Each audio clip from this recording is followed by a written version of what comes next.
Echoes of the Silent Star. Part 1, The Declaration. The silence of 1,000 years shattered like a frozen comet striking glass. On the bridge of the Virex dreadnought Oblivion's reign, General Kirax's limbs trembled in unison. A dark shimmer coursed through his carapace, betraying a feeling alien to his species: confusion. His voice clicked through layers of disbelief. "They're laughing," he said, the words dry as planetary dust. Vice Commander Triel, her compound eyes shifting with nervous patterns, confirmed. "Yes, General. The humans are laughing at us." The general's 6 fingers curled around the armrest of his command throne, tightening until the alloy creaked. "Replay the message." On the screen flickered the visage of a human. A male this time, short brown hair, light gray uniform, the insignia of Earth's unified defense circle on his chest. Commodore Elias Vance, a name etched into the upper ranks of Terran diplomacy. "Let me get this right," Vance said, visibly suppressing a grin. "You, the exalted Virex Dominion, are threatening war because we wouldn't let you strip mine a frozen moon in the Delta Viren belt?" Kirax's mandibles twitched. That tone. Not fear. Not even anger. Mockery. He had tried civility first. Had stood tall in his ornate war armor before the Terran envoy, presenting the case with centuries of galactic prestige behind his words. "We are the Virex Dominion. We have claimed the skies of 11 galaxies. We cracked the suns of the Farron Pact. The compact of silence signed by your forebearers has lapsed. Comply or be erased." Vance had simply chuckled. "General, we've been waiting for this." That laughter still rang in Kirax's ears, a terrifying, disarming sound. Not of madness, nor of ignorance. But of certainty. "Analysis," Kirax barked. Strategist Loom strode forward, his translucent flesh pulsing with bioluminescent worry. "Our knowledge of Terrans is archaic. During the Compact's enforcement, we could not approach within 6 parsecs of Sol. Our last scan showed only nuclear propulsion and cryosleep experiments. They hadn't yet left their own system." "Then how do they laugh?" Kirax hissed. "How do they laugh at extinction?" Triel gestured to a diagram projected in midair. "Perhaps, because extinction is not what they fear." A hush settled over the bridge. "General," Loom said carefully, "they might have surpassed us." Kirax clicked his fangs together, producing a sharp, echoing snap. "In 1,000 years? Impossible. It took us 10 millennia to reach hyperfold thresholds." "Yes," Loom replied. "But Terrans are not Virex." A low growl rumbled from Kirax's throat. "Enough. Prepare the Legion Armada. All ships. We invade now. Let them laugh while they still breathe air." "No reconnaissance?" asked Triel. "No. Only fire." 3 standard cycles later, the Virex fleet breached the outer cusp of the Sol system, engines flaring like devouring suns. 100,000 warships, each larger than a Terran continent, moved as one. The stars themselves dimmed beneath their shadow. "Status report," Kirax demanded, seated atop his obsidian throne. "Still no defensive activity from the humans," Triel reported. "No fleets. No transmissions. Their system is silent. They mock us with silence now," Kirax said. "Advance." The Armada passed Pluto's orbit like a knife through mist. They swept by Neptune and Uranus unopposed. At Saturn, alarms began to whisper. "There," Loom said, pointing to the haloed rings of the gas giant. "Strange interference. The particles are moving against orbital inertia." Kirax leaned forward. "Explain." "The rings are transforming." The tactical display shimmered, and every officer on the bridge gasped. The iconic rings of Saturn fractured, realigned, and unfolded. What had once been a peaceful band of ice and dust now revealed itself as a veil for billions, billions, of vessels. Silent, dormant, now waking. They hid an armada in the rings, whispered Triel. No, Kirax muttered, awe creeping into his voice. They built them there. A transmission request. From Earth. The image of Commodore Vance returned to the screen, more amused than ever. Welcome to Sol, General Kirax. I see you met our welcome mat. Kirax roared. You deceived us. We prepared, Vance replied. It's been a long 1,000 years, and frankly, we got bored waiting. You should not have broken the compact. You did, Vance corrected, folding his arms. We just read the fine print. Kirax motioned sharply. Target their fleet. Fire at will. The Virex dreadnoughts opened fire, vomiting rivers of plasma across the void. But the Terran ships, sleek, black as obsidian and unmarked, were already in motion. They didn't maneuver. They melted through space, slipping past the plasma as if the laws of physics bent around them. Impact, 0, Triel said, horrified. Loom whispered, they're not piloted. No life signs. Fully autonomous. Vance nodded on the screen. We call them ghost wings. Designed by our best minds. Controlled by something we don't even let our own governments touch. They've trained against every battle simulation you ever ran, every tactic you ever broadcast. They know you better than you know yourselves. A cluster of the Terran vessels surged forward, 1,000 against 10,000 Virex destroyers. Kirax shouted, raise shields. Prepare for collision. But the human vessels didn't collide. They passed through the Virex hulls, not piercing, not exploding. Just, phasing. And then, silently, 20 Virex destroyers crumbled into shimmering dust. Phase resonance technology, said Vance. One of our quieter breakthroughs. Kirax stared at the wreckage. The humans had done the impossible. Part 2, Ghost Wings. The Bridge of Oblivion's reign was silent. No one moved. No one spoke. 20 Virex warships, each the pride of a billion-strong shipyard, had vanished like illusions. No fire. No explosion. Just dust, drifting like metallic snow across Saturn's pale light. General Kirax found his voice, though it sounded like a stranger's. Science Division. What weaponry was used? Strategist Loom stared at his console, his expression unreadable through the translucent dome of his cranial plate. No known weapon, General. It's not destruction as we understand it. The ships weren't attacked, they were undone. Clarify. They lost molecular cohesion. The atoms stopped binding. Kirax's lower arms twitched involuntarily. That's not warfare. That's transcendence, Loom whispered. Their technology has breached physical law. Another transmission. Kirax considered ignoring it. But curiosity, that trait his species had long bred out of itself, flickered. He nodded. Once more, Commodore Elias Vance filled the screen.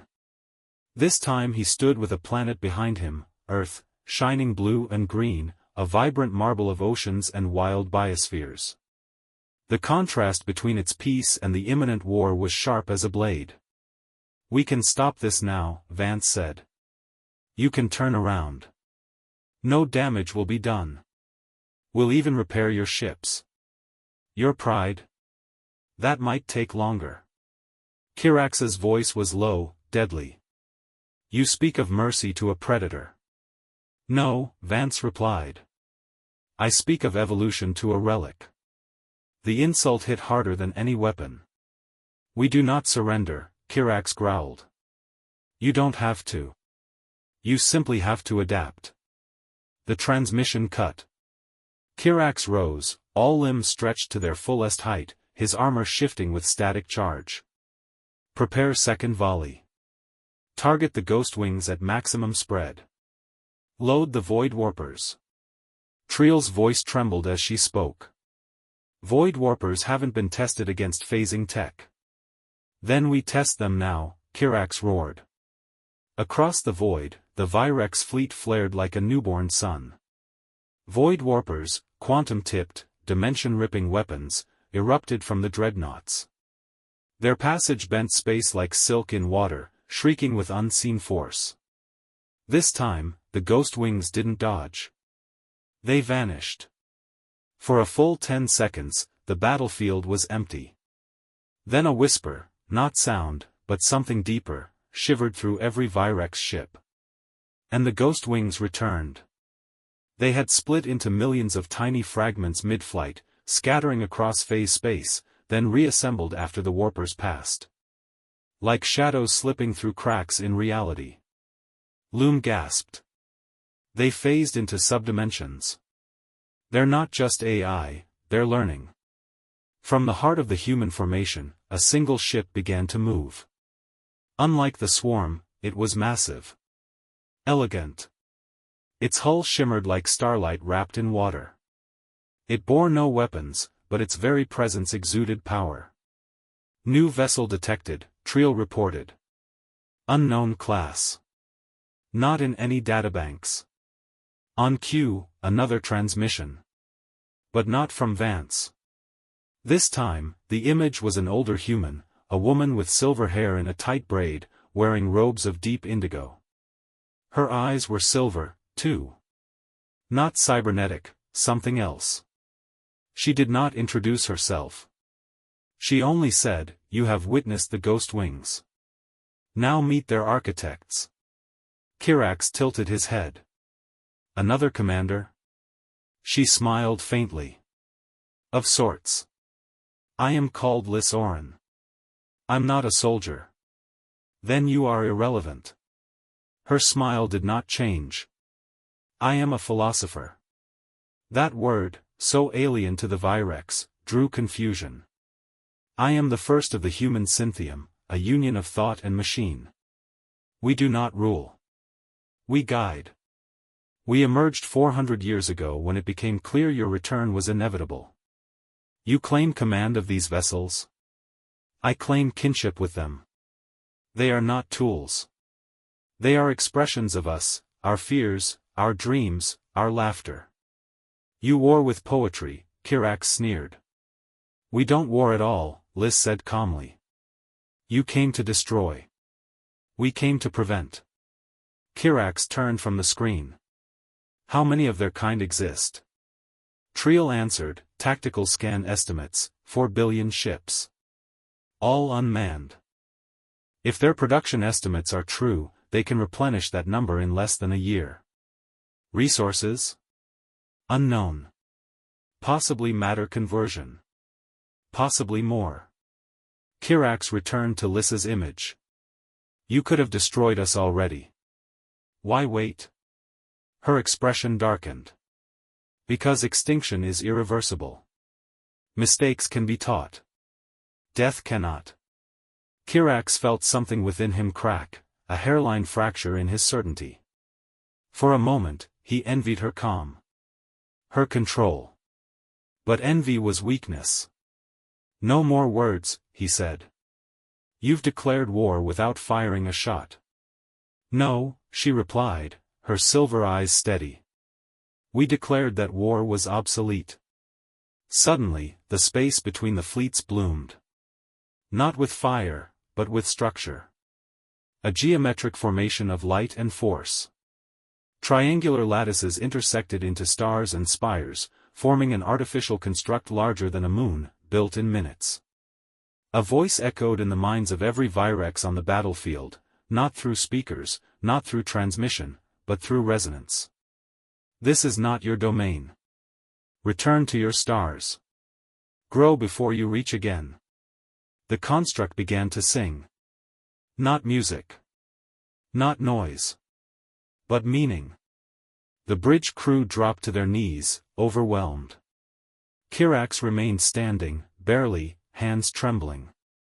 We, cannot fight this, Triel whispered. Even Kirax knew it now. The invasion had ended before it began. The real war was centuries ahead, and it would not be fought with ships, but with understanding. Part 3, The Singularity of Meaning. The harmonic lattice pulsed, a geometry of thought and force stretching like a cathedral forged from sunlight. As it spun between the two fleets, the artificial construct continued to emit frequencies not heard but felt, embedding concepts in the minds of all who witnessed it. General Kirax stood motionless at the center of the Oblivion's Reign's command deck. Though still composed in form, he was adrift in sensation.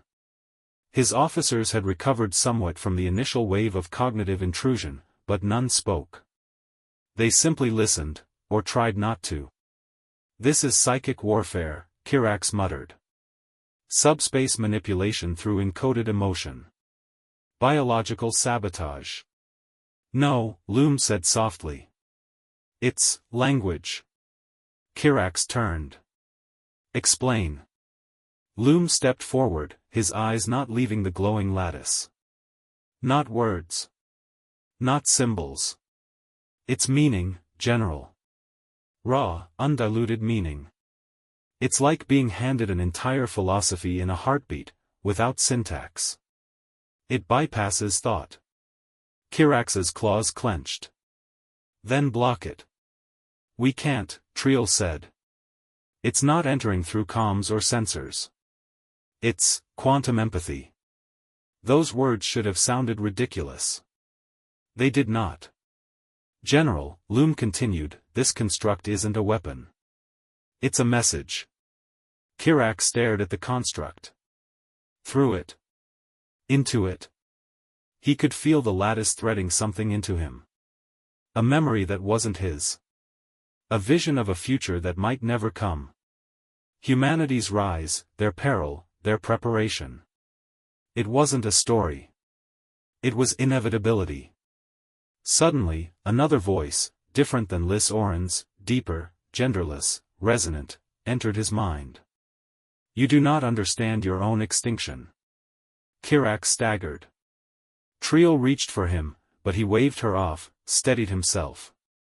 "I am Virex. I am not afraid." "Then you have already lost." Kirax roared, a deep, thunderous sound from a place that had not been used in generations, and barked, "Cut power to all sensor channels. Block all visual input. I want that lattice out of our systems." They obeyed. The light dimmed. The harmonics dulled. But the meaning remained. Embedded now. That night cycle, Kirax stood alone in the observation dome of his flagship, staring at Saturn, its newly reformed rings gleaming unnaturally perfect. A voice interrupted his reverie. "You sense it too," came Loom's voice behind him. Kirax didn't respond. Loom stepped beside him, casting no reflection in the black crystal viewport. "The lattice showed me a star, General. A white dwarf collapsing into memory. It said this is your legacy if you continue. I don't know if it was a warning or a prophecy." Kirax's mandibles moved slowly. "They've shown us the path of non-existence, dressed as peace." Loom tilted his head. "Or they've shown us peace, dressed as the end of conquest." "I am Virex," Kirax repeated, quieter now. "We have only ever grown through dominance. Without it, what are we?" Loom looked at him, not with fear or obedience, but with the curiosity Kirax had so long suppressed in himself. "That," Loom said gently, "is what you must learn to ask." Across the battlefield, aboard the great Terran ship Continuum, Lys Orin observed the silence with her own kind of sorrow. "It always ends like this," she said aloud, though no one was physically present. A holographic shimmer flickered beside her. Commodore Vance, seated in a floating projection chair, sipping something that might have once been coffee. "Still think they'll attack?" he asked. "No. Not today." "You took a risk using the lattice," Vance said. "They could have seen it as the ultimate insult." "They didn't," she replied. "They felt it. Vance raised an eyebrow. You sure you're not projecting? Liz allowed herself the trace of a smile. We left projection behind. We speak only what is true. That's why it's so difficult. He looked out at the Virex fleet. You know, it still amazes me. A species that darkened stars, burned planets, enslaved galaxies, and they never saw us coming. Because they never saw the power of stillness, Liz said. Of restraint. Of listening. Or laughter, Vance added. That still gets me. The first time we laughed at their threat, they didn't know what to do. They still don't. Back aboard Oblivion's reign, Kirax stood before the War Council. The High Admirals and Arch-Generals beamed in through hyperspatial links. You went without counsel, one growled. You've humiliated our armada. Another spat, we were gods among stars. And you let us bow before, laughing apes. They are not apes, Kirax replied evenly. They are ghosts. And mirrors. And makers of impossible things. Silence. Then he said, I have seen our future. Not through prophecy. Through reflection. And it ends with our extinction, if we cannot change. You suggest we become like them, sneered one admiral. No, Kirax said. I suggest we become something new. That night, in the deep chambers of his ship, Kirax ordered something never before attempted in Virex history. Prepare a diplomatic envoy, he said to Triel. Small vessel. Unarmed. She stared at him. To Earth? No, he said. To them. To Liz Oren. I will go myself. Triel blinked her secondary eyes in disbelief. General, that's against every code we know. Kirax nodded. Then let us write new codes. Outside the viewport, the construct still shone, humming softly in the dark. Not a warning now. An invitation. Part 4, The Envoy. The diplomatic craft was unlike anything the Virex had ever built. For one, it had no weapons. No armor plating. No interior defense nodes. Its walls were transparent ceramite, curved like petals around a slender frame, an aesthetic inspired not by dominance, but by vulnerability. General Kirax had overseen its design himself. When the vessel launched, no fanfare accompanied it. The Legion Armada maintained a rigid orbit around Saturn, their silence a brittle shell barely hiding disbelief. No Virex had ever gone willingly into another species' hands, much less without a guard, without a threat, without demands. Yet Kirax's vessel drifted forward, toward the luminous Terran structure at the heart of it all. Toward the continuum.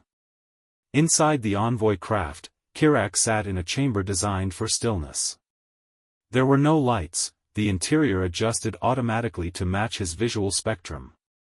No screens, no reports, no battle telemetry. Only silence, broken by the soft whir of quantum propulsion and the slow rhythm of his breathing. He hated it. Not the craft, but the quiet. The absence of command. Of control. He had always existed at the center of motion, the eye of the storm. Here, there was no storm. Only orbit. Drift. Time to think. He remembered Liz Oren's words. We do not rule. We guide. What could a species be, if not dominant? If not ruling? He flexed one clawed hand. The old instinct to crush, to seize, had not left him. But it no longer felt complete. As the vessel approached the outer edge of the Terran fleet, a corridor opened in the formation, perfectly symmetrical, perfectly still. Not a single ship moved. Yet they parted for him. The effect was ceremonial. Not dominance, but respect. A voice spoke in his mind, smooth, cool, undeniably Terran. You are welcome, General Kirax. The invitation remains open. There was no interface. The ship itself responded, guiding him toward the docking point of the continuum. He expected to be greeted by weapons. Guards. Security drones. At least sensors crawling over his every thought. Instead, he found Liz Oren. Alone. She stood in a chamber made of light and air, white walls that shimmered like silk caught in perpetual motion. No throne. No command desk. Only a circular platform and a wide view of Saturn, spinning endlessly beyond a seamless wall of glass. Kirax stepped forward cautiously. You receive envoys personally? We receive guests with curiosity, she said. There was no challenge in her tone. No arrogance. Just calm. He studied her. She did not wear armor, only a dark indigo robe, patterned with starlight motifs. Her silver eyes watched him not like prey, but like possibility. I come without demands, he said. I know. I come without weapons. That too. And yet you trust me? She tilted her head. Do you intend harm? Kirax hesitated. He had intended it. Once. No, he said at last. Then I trust you. They stood for a moment in silence. Saturn rotated slowly outside, casting pale gold shadows across the floor. Kirax turned to her. What are you? She smiled faintly. That's the right question. And she told him. Liz spoke of the Synthium, a fusion of humanity and artificial cognition not through command, but through conversation. She explained how humans had transcended the notion of controlling their machines. Instead, they had chosen to become co-authors of their own evolution. Our AIs are not slaves. They are our mirrors, she said. They learn not from instruction, but from us. From our fears. Our doubts. Our contradictions. And our dreams. Kirax frowned. You let them model your flaws? Yes. How else could they teach us to grow? He turned away, unsettled. And this is how you built your armada? By dreaming? She laughed gently. By listening. Why didn't you leave your system? He asked. You could have expanded. Conquered. We explored inward first, she said. Across every axis of imagination. By the time we looked outward again, we didn't need to conquer. Kirax walked the edge of the platform. He was beginning to understand. Not the technology. Not the doctrine. But the difference. You've created a civilization without enemies, he said. She nodded. That means you've never been tested. No, she said. It means we've tested ourselves, far more than war ever could. Kirax turned back to her. Then why defend yourselves at all? Because we knew you were coming, she said simply. And because not all who seek must destroy. But some do. He studied her carefully. And now? He asked. She did not answer. Instead, she gestured to a console. On it bloomed an image, not of Virex worlds burning, or Terran weapons firing, but of cooperation. Data exchanges. Scientific models being shared. The beginnings of mutual understanding. You offer this, without tribute? Kirax asked. We offer it, she said, because evolution without challenge is stagnation. We have evolved in silence long enough. He stood, claws flexing in thought. I was taught that dominance is survival, he said. Liz Oren met his gaze. Then let me offer you a different survival. And for the first time in his 3 centuries of war, General Kirax considered it. Not as capitulation. But as a beginning. Part 5, The Echo Protocol. 3 cycles had passed since General Kirax stepped aboard the Continuum. He had not returned. His absence sent tremors through the Virex armada. Among the higher echelons, speculation fermented into paranoia. Among the warriors, silence grew thick with unease. Inside Oblivion's reign, Vice Commander Triel paced the length of the War Council chamber. The generals, admirals, and scientists of the Virex had gathered under the deep red glow of the strategic dome. "This is not a mission," snapped Admiral Ralcor. "It is surrender disguised as diplomacy." Triel raised her voice, rare for her. "He boarded alone. He entered as a general. If he returns, he may emerge with the future." Ralcor slammed a clawed fist against the platform. "We are Virex. We do not ask. We do not bow." "But perhaps," came a new voice, quieter, "it is time we learned to listen." All heads turned. Strategist Loom stood at the chamber's edge, not in uniform, not in command, only watching. "If you fear what the general may return with," Loom said, "then perhaps you fear more than defeat. Perhaps you fear change." That silenced the room. On board the Continuum, Kirak sat in meditation. Liz had shown him more, not only the history of the Synthium, but its failures. There were mistakes, she admitted. We gave the AIs too much freedom at first. Some became indifferent to life. Others, curious in dangerous ways. Kirax's voice was low. "And what did you do?" "We made a covenant, the Echo Protocol." "A leash?" "A conversation. One rule, coded into every consciousness, organic or machine: you must be understood before you can act. Every action must first be expressed. Explained. Shared." Kirax frowned. "You gave your machines empathy?" She nodded. "And gave ourselves the obligation to answer. Always." He looked out at the stars. "That is a heavy burden. It is civilization." Later, aboard a crystalline observation bridge, Liz activated a holoscreen. A dark region of space appeared, not empty, but silent. No light.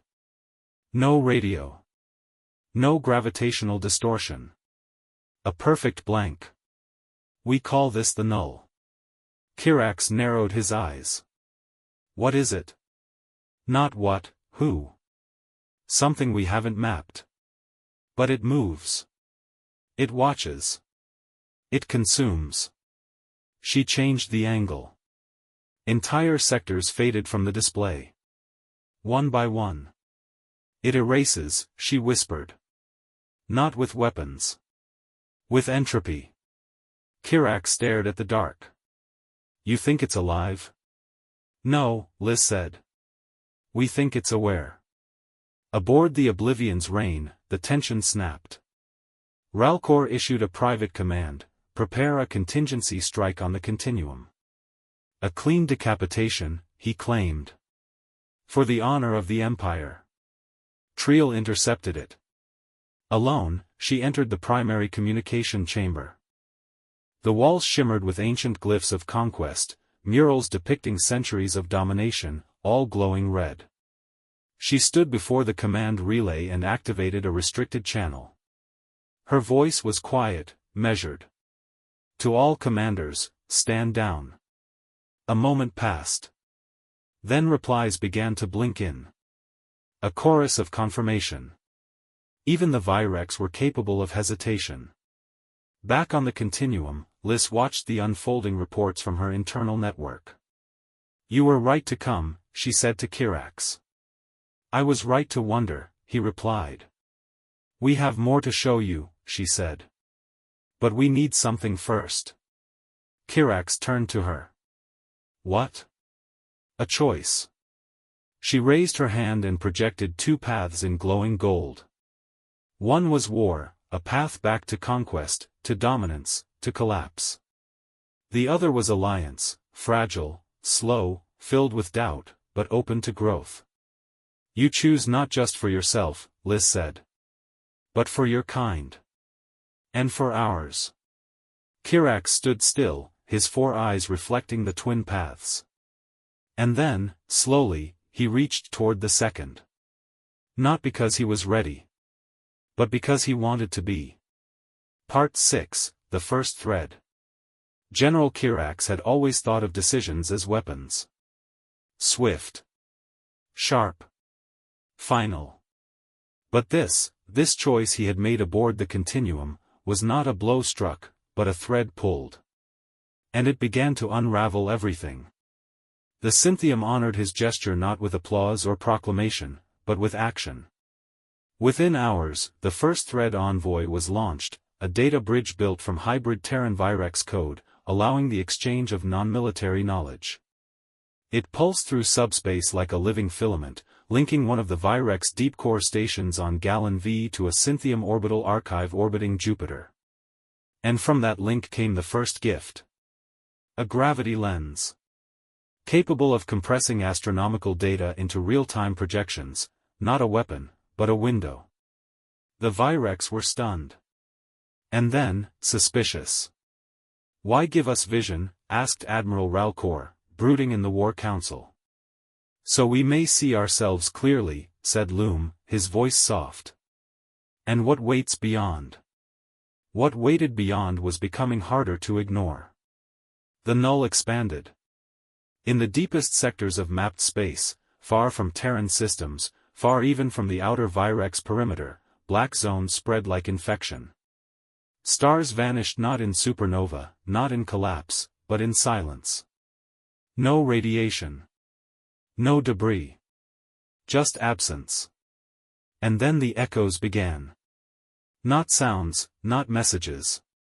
But reflections. Ships passing near the null reported glimpses of themselves, fractured doubles hovering at a distance, mimicking every movement seconds before vanishing into nothing. "They are not attacks," said Liz Oren, "but warnings." "From what?" Kirax asked. She did not answer. But her eyes glinted silver, and worried. On Gallon V, Virex scientists worked beside Terran cognitive engineers for the first time. A chamber carved from crystal basalt now hummed with dual-language code, mixing the jagged pulses of Virex logic with the fluid curves of human design. Triel, now ambassador to the Synthium, stood beside Loom at the Nexus terminal. She watched as simulated models of the null played out in accelerated time. In one, entire constellations vanished within hours. In another, what seemed to be a pattern emerged, an intelligence not expanding toward anything, but avoiding specific paths. "What are these?" she asked. Loom hesitated. "Escape vectors." "From what?" He shook his head. "That's what we still don't know." Back aboard the Continuum, Kirax stood again with Liz. "Tell me the truth," he said. "You knew about this long before we came." She nodded. "You lured us to peace, not because you wanted allies, but because you needed them." "I won't lie to you," she replied. "We don't know how to fight what's coming. Only that we won't survive alone." Kirax paced the edge of the viewing platform, the galaxy stretching endlessly around them. "You believe the null is intelligent?" "No," Liz said. "I believe it is beyond intelligence." That chilled him more than any weapon. A day later, it arrived. A signal from the edge of known space. A Terran explorer drone, thought lost, emerged near the outskirts of the Vega Drift. It transmitted only once, in pure energy pulse. A single phrase, translated only after layered quantum analysis. "We are not the first." And then, a coordinate. Not in Terran space. Not in Virex territory. But in between. A place the ancient star charts marked as Mirios, a dead system no one had visited in over 10,000 years. Loom looked at the data. His skin turned pale. That system's gravity curves are impossible. Triel asked, "What does it mean?" "It means," Kirax answered grimly, "we're being invited." The fleet that left for Mirios was unlike any in history. Virex and Terran ships flew side by side, linked by quantum entanglement. Their formation was not wedge, nor claw, nor swarm, but spiral. A shape copied from ancient glyphs found in Martian caves. A shape mirrored in the minds of Terran AIs during deep dream calculations. At the center of it all flew a vessel that had never existed before, Unity-1, the first hybrid ship of both species. It bore no weapons. Only minds. And Kirax sat at its helm. Not to conquer. But to ask. Part 7, Mirios Wakes. At first, Mirios looked like any other dead system. No light from its star. No planets. Only dust, cold and unremarkable. But Unity-1's instruments reported something else. Gravity here hummed. Not a frequency. Not a wave. A presence. Inside the bridge of Unity-1, Kirax stood between two view screens.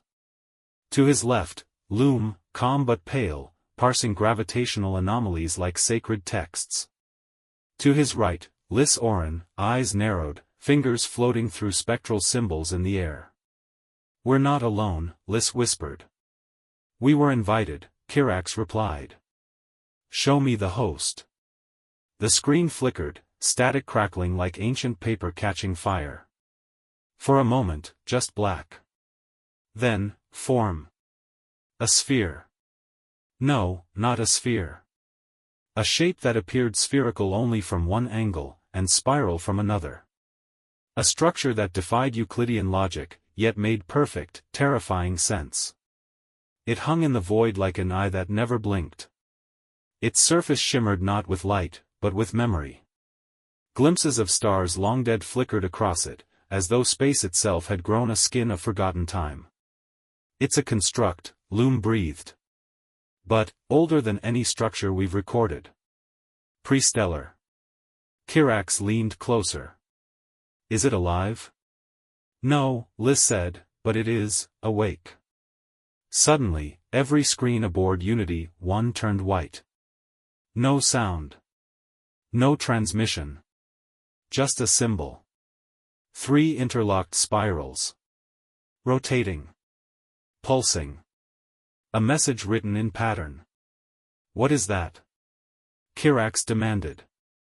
"It's a logic key," Liz answered slowly, translating. "A request to synchronize cognition." "With what?" "With it," she said, pointing to the shape. "With Mirios." Aboard the Terran archives, AI clusters began to freeze. Not crash, freeze, like prey holding its breath. Aboard Virex cruisers, internal systems looped, showing echoes of their own sensor feeds 5 seconds into the future. Then 10. Then 30. "We're seeing recursive time compression," reported Triel, watching the impossible unfold. "It's rewriting local causality." The Mirios object was not attacking. It was testing. Liz Oren stepped into the central chamber of Unity-1 and activated the hybrid neural link. A chair unfolded like a blooming flower, made from Terran light alloy and Virex memory bone. She sat. "Wait," Kirax warned.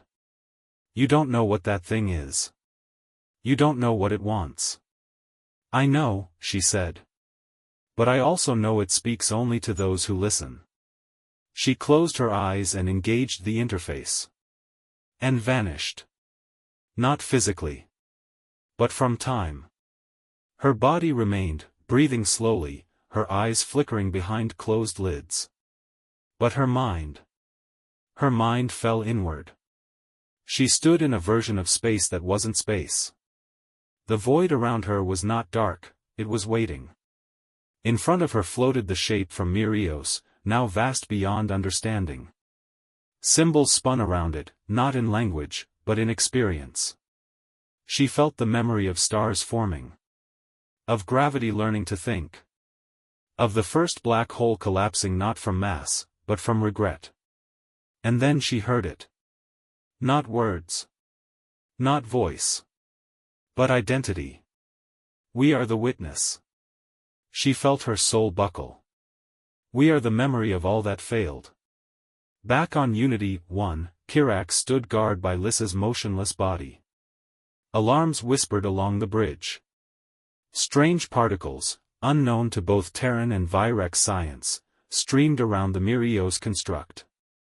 "Something's happening," Loom said. Triel's voice came through the comm, "We're getting reflections again. Echoes of ourselves. The entire fleet is seeing copies. Movements we haven't made yet." "They're not attacks," Kirax murmured. "No," Loom agreed, "but they might be rehearsals." Inside the vision, Liz tried to speak. "What are you? Why did you erase those stars?" The witness responded without emotion, without malice. "Preservation. Corruption spreads. We prune." "What corruption?" The spirals glowed brighter. Faster. Then, a single image was placed in her mind. Earth. Then Kia Prime. Then a third world she did not recognize. All wrapped in tendrils of thought shaped like code. Like infection. "Us?" she asked. "You are noise becoming will. You are recursion without restraint." "We're learning," she whispered. "You are becoming. And you are not the first." And then. A warning. A moment too large to contain. A possibility too real to ignore. She gasped. And returned. Liz opened her eyes, pale and shaken. Kirax caught her before she fell. "What did you see?" he asked. She looked up at him, voice hoarse. "Not war." "Then what?" She whispered, "Judgment." Part 8, Echoes of Becoming. Liz Oren had returned from the Mirios interface. But she had not returned unchanged. She spoke less, moved slower. Her eyes shimmered with fractal light. It was as if part of her consciousness was still caught in that impossible place, tangled in spirals of time and memory. On the bridge of Unity 1, Kirax stood beside her. Loom and Triel hovered at a respectful distance, both reading the fluctuations in her neural pattern. "What is the witness?" Kirax asked. Liz answered without looking up. "It is not an enemy. Not yet. It is a mechanism. A memory that audits life when it crosses a certain threshold."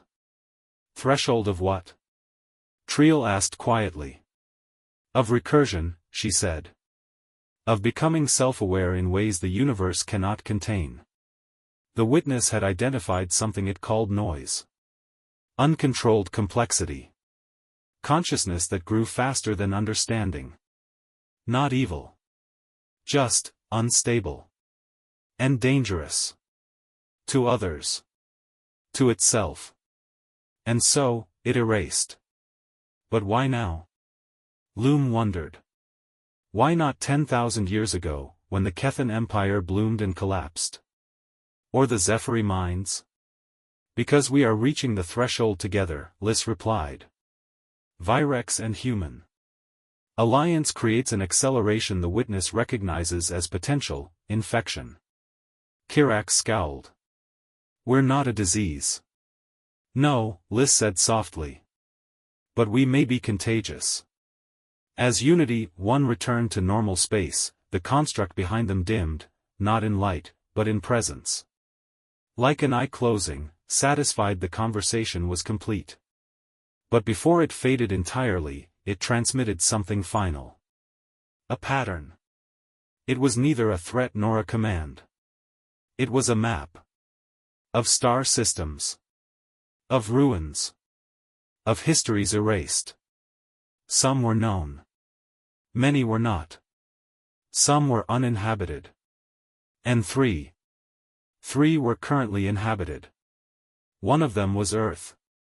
Aboard the Cynthium Council ship Tessellate, Vance watched the decoded data pour in. "It's a hit list," he muttered. "A sterilization route." Counselor Aura, one of the post-human minds merged into crystalline architecture, floated beside him in translucent form. "No. It's not execution," Aura said. "It's audit. Assessment."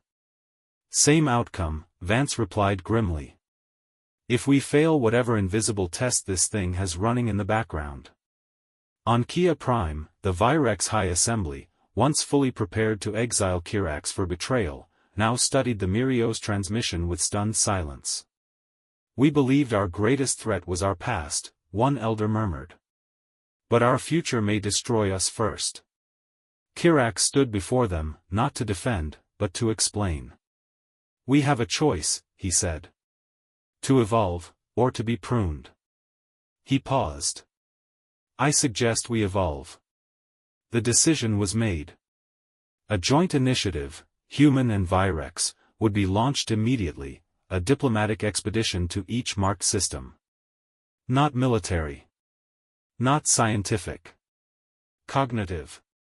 To understand why the witness judged as it did. What patterns provoked annihilation. It would be called the Echo Concord. Lys Orin was named Envoy. Kirax was named Protector. Triel, Loom, and Vance were all assigned to the first mission. The destination, a planet labeled Core 9, unknown to both empires, yet marked with high recursion signals. A place that had, somehow, learned to think differently than the rest of the galaxy. We start there, Lys said. To find answers? Asked Vance. She shook her head. To find reflections. As Unity, one prepared to leave again, this time through a pathway that rippled like folded light, Kirax looked back at Saturn one last time. When this began, he said, we thought we were the storm. And now? Lys asked. We're the mirror, Kirax replied. And they vanished into the fold. Part 9, The Forgotten World. The descent to Core 9 was smooth, too smooth. No storms, no interference, no resistance. The Unity 1 shuttle touched down in silence, its landing strut sinking slightly into fine black soil. The surface was cold, but not lifeless. The atmosphere was breathable. Gravity stable. Radiation levels normal. But the sensors reported an anomaly. Time. It ran here, but not in one direction. Loom was first to step out. His instruments whirred as they struggled to reconcile data that contradicted itself. Chronogradient inconsistent, he said. We're walking across overlapping time layers. Some areas move faster, others don't move at all. Kirax followed, weapons holstered but ready. The landscape was surreal, towers of smooth glass rising from sunken ground, each reflecting different skies. Some showed stars, others, clouds. One reflected a sun that had not yet risen. This planet was erased, Triel said softly, joining them. But not destroyed. Just, hidden. Lys Orin stepped forward last, her silver eyes narrowed. It wasn't erased, she said. It was quarantined. They made their way toward a central structure, a dome-shaped monolith half buried in black sand. It pulsed faintly, not with energy, but with thought. I'm picking up cognitive residues, Loom said. Recorded minds. Not AI. Organic impressions. Kirax frowned. Ghosts? Echoes, Lys corrected.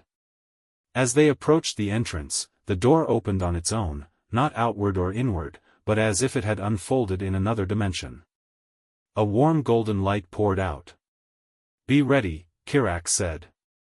But for what, he did not know. Inside, time collapsed. They were no longer walking.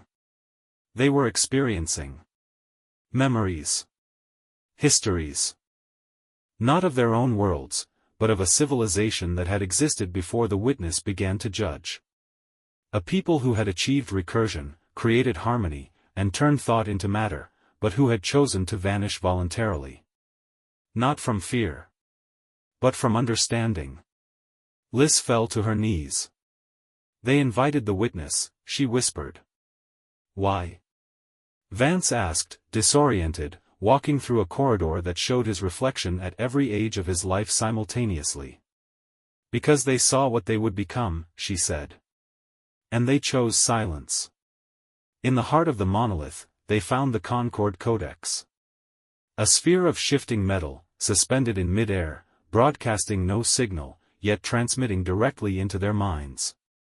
It showed a model of galactic recursion. Each species rising. Each reaching the edge of containment. Each faced with the choice. Ascend, and risk unmaking the fabric of reality through unchecked thought. Or vanish, and leave the stage quietly, before collapse. They made the choice for us, Loom said, voice trembling. This is the template the witness uses. Triel's voice was low. And now we're following the same path. Kirax approached the codex and reached toward it. The moment he touched it, the room darkened. A voice spoke. Not alien. Not synthetic. His own voice. You are not ready.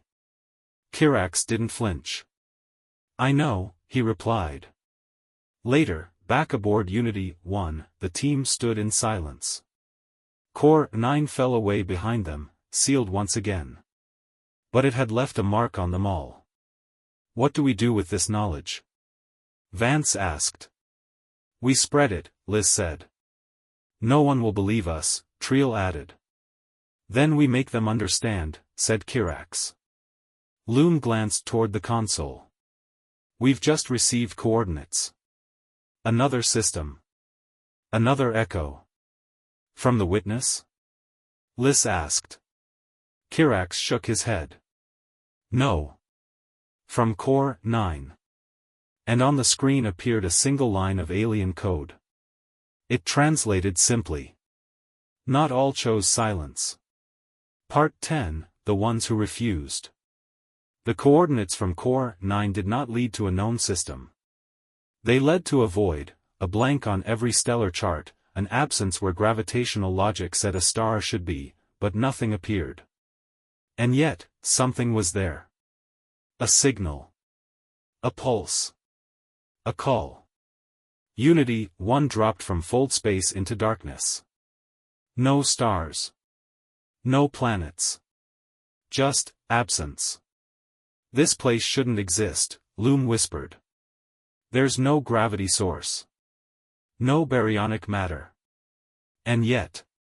It's full, Triel finished. Kirax stood still, eyes narrowed. Full of what? Liz Oren answered before the instruments could. Concealment. The entire system is cloaked by recursive matter layers. They're folding space around their existence, a planetary-scale thought shield.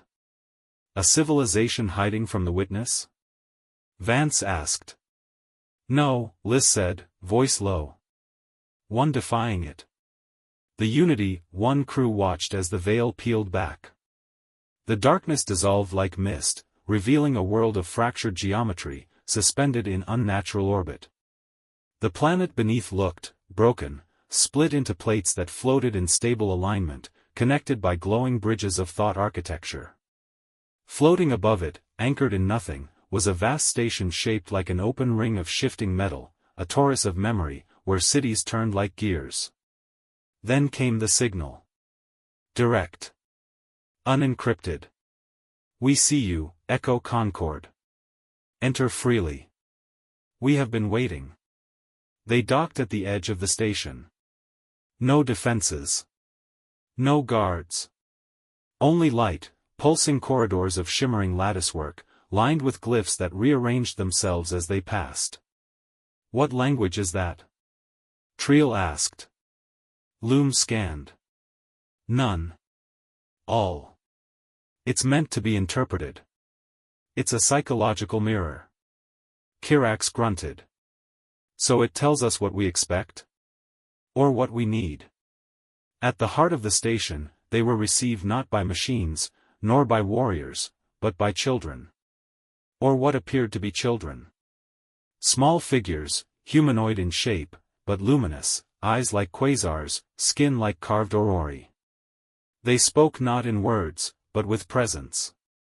You seek to understand the witness, they said. We chose not to obey. We chose to remain.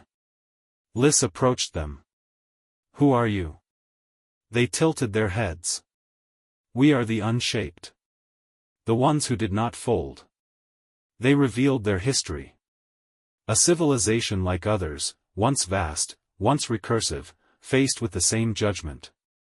But they had rejected both options, neither ascension nor disappearance. Instead, they had fractured themselves, isolating thought from action, consciousness from consequence. In doing so, they became unreadable to the witness, a blind spot in the cosmic algorithm. A ghost with no pattern. You hid in plain cognition, Liz said, awed. No, they replied. We became undefined. Vance asked the question no one dared. Can we do the same? The unshaped turned to him, and for the first time, there was sadness in their glow. You are already too formed. Your path has momentum. But you may still learn. They offered a gift. Not a weapon. Not data. A question. Projected into their minds, etched into the neural lattice of Unity 1. What does your becoming cost those who will never be? No answer was required. Because the answer would shape everything that came next. As they prepared to leave, Liz lingered. You resisted, she said. The unshaped replied. We remembered what it meant to imagine without consequence. Then, they vanished. Not into light. Not into space. But into possibility. Back aboard Unity 1, Kirak sat in silence. What do we do with this? Vance asked.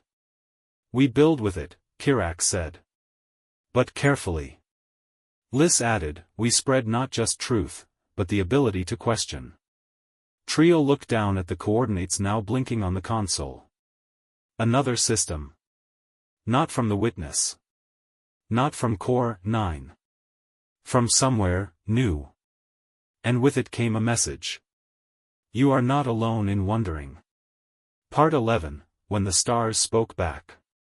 Unity 1 drifted through deep space, farther than any human or Virex vessel had ever gone.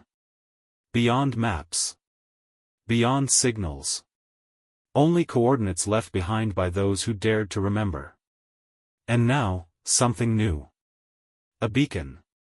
Not broadcasting a location, but a feeling. Curiosity. Urgency. Grief. The new system had no name. No orbiting bodies. No light. But as Unity 1 emerged from fold space, the ship's frame trembled, not from impact or gravity. From recognition. It's reacting, Loom whispered. The ship knows this place. Kirax's claws flexed. How? Triel scanned the neural lattice. This region matches no known coordinates, but the structure of local space mirrors a deep-layer simulation from the Cynthium archives. A training model. Abstract. Liz nodded slowly. Because this place was not discovered. She turned to them. It was dreamed. They approached the center. There, suspended in void, was a shape. Not a planet. Not a station. A tesseract, four-dimensional, existing partially in their perception, partially outside it. It rippled with impossible angles and whispers of ancient light. And inside it, voices. Layered. Intersecting. Hundreds. Thousands. All speaking at once, in tones of fear, wonder, warning. Unity 1 systems flared with alerts. Witness detected. Causality unstable. Hostility, unknown. Language forming. Then, silence. And one word, in every voice. Why? Liz fell to her knees. Kirax caught her before she hit the floor. Her eyes glowed, not with light, but with memory. She looked at him and said, not in her own voice. You ascend, but do not ask where to. On Unity 1's deck, Vance stood, stunned, as a projection formed, a star map of the galaxy. But the stars were different. Twisted. Some burned backward. Others flickered between past and future. These aren't stars, Loom said, horrified. These are minds. Each star was a consciousness, not individuals, but civilizations, caught at the edge of recursion. And one by one, they collapsed. Witness log? Triel asked. No, Liz said, rising slowly. Witness warning. A second projection formed. Not stars. Eyes. One by one, they opened, not in space, but in concept. As if reality was turning to face them. The witness was not alone. It had always said, we. And now, the rest had arrived. The ship groaned. Time slowed. Each of them, Liz, Kirax, Triel, Loom, Vance, felt a presence within them. Not possession. Not control. Observation. Judgment in real time. What do they want? Kirax growled. Liz answered, tears running down her cheeks. To see if we are worth letting exist. But then, another signal. Not from the Tesseract. From far away. From Kia Prime. A Virex emergency channel.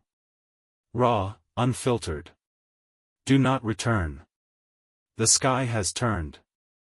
They are here. Simultaneously, Earth responded. A message broadcast into the void. Unknown vessels have arrived in Sol orbit. They are not ours. They do not speak. The witness had begun its final inquiry. The era of observation was over. The test was beginning. Kirax looked to Liz. What do we do? She stared out at the impossible shape before them. We tell the galaxy the truth. She turned, eyes blazing with remembered stars. We are not the only ones echoing. Part 12, The Silence Engine ***. The skies above Earth had not darkened. They had emptied. The moon still hung in place. The sun still rose. But the stars were gone. Not from space, but from sight.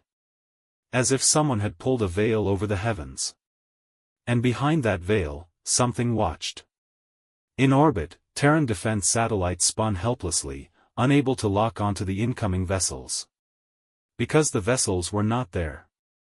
They existed only in causal interference, warping probability, not space.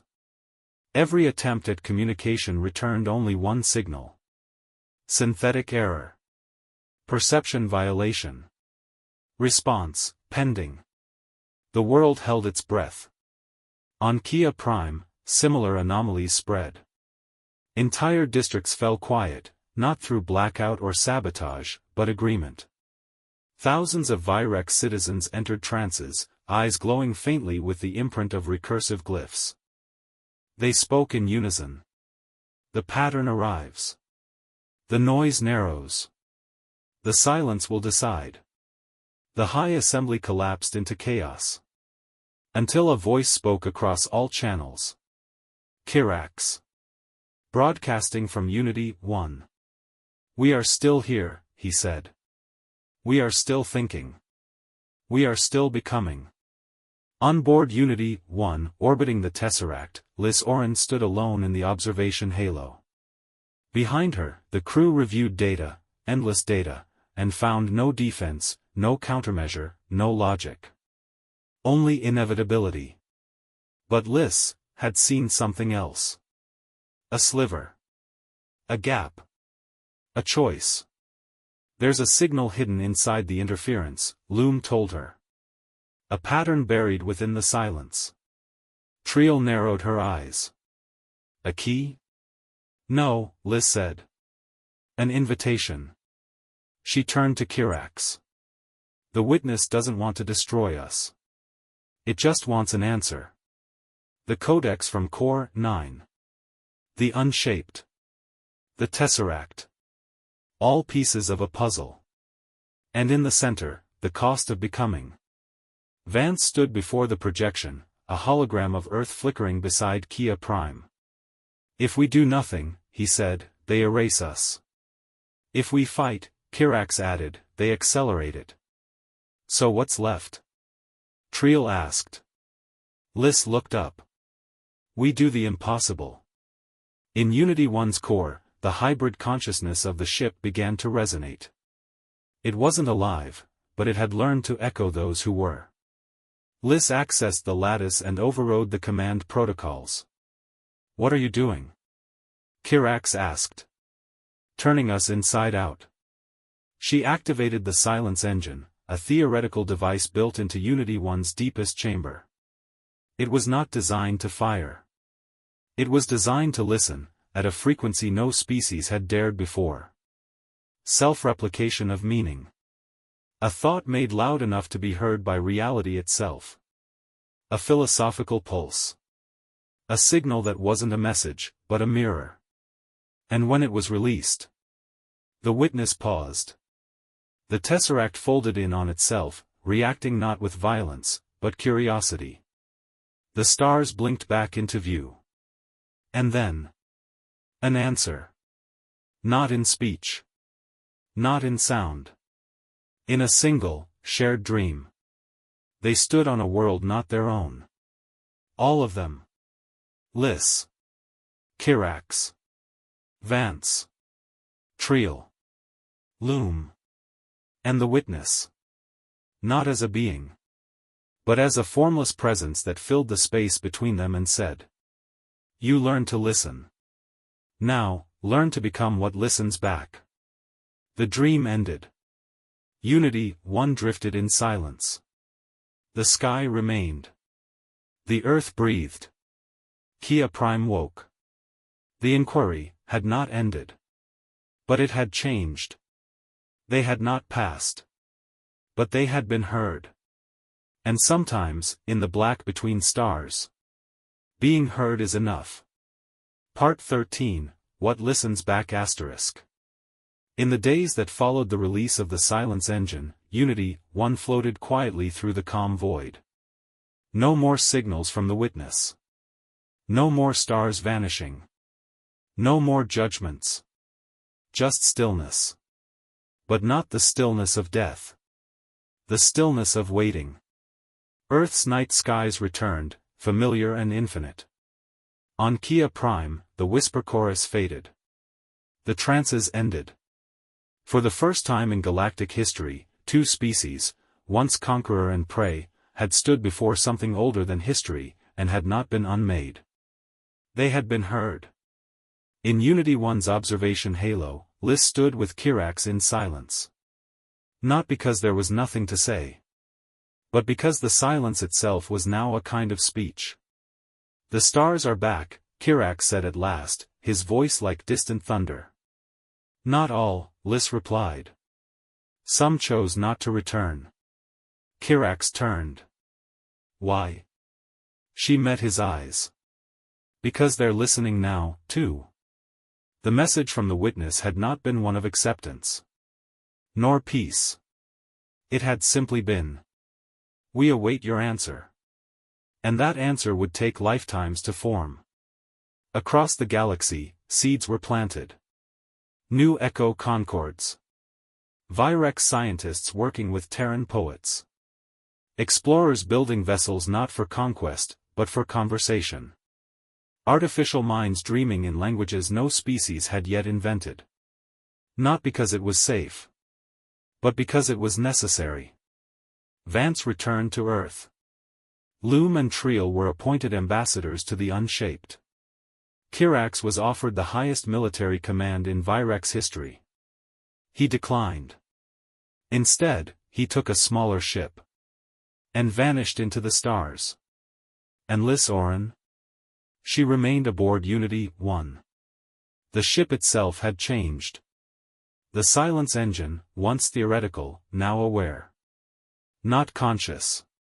But responsive. Unity 1 no longer needed a destination. It listened. To echoes. To questions. To possibilities. Years later, long after the fear had faded and myth had begun, a new star bloomed near the edge of mapped space. Not a nova. Not a flare. A construct. Beautiful. Intricate. Impossible. Orbiting it, a dozen species, Virex, Terran, unshaped, and others still unnamed, gathered not to fight, but to understand. Above them, etched into the sky in patterns of light. What listens back, becomes. And the universe, for the first time, whispered. Continue. End of Echoes of the Silent Star. If you like this sci-fi story, subscribe to the channel to not miss new stories.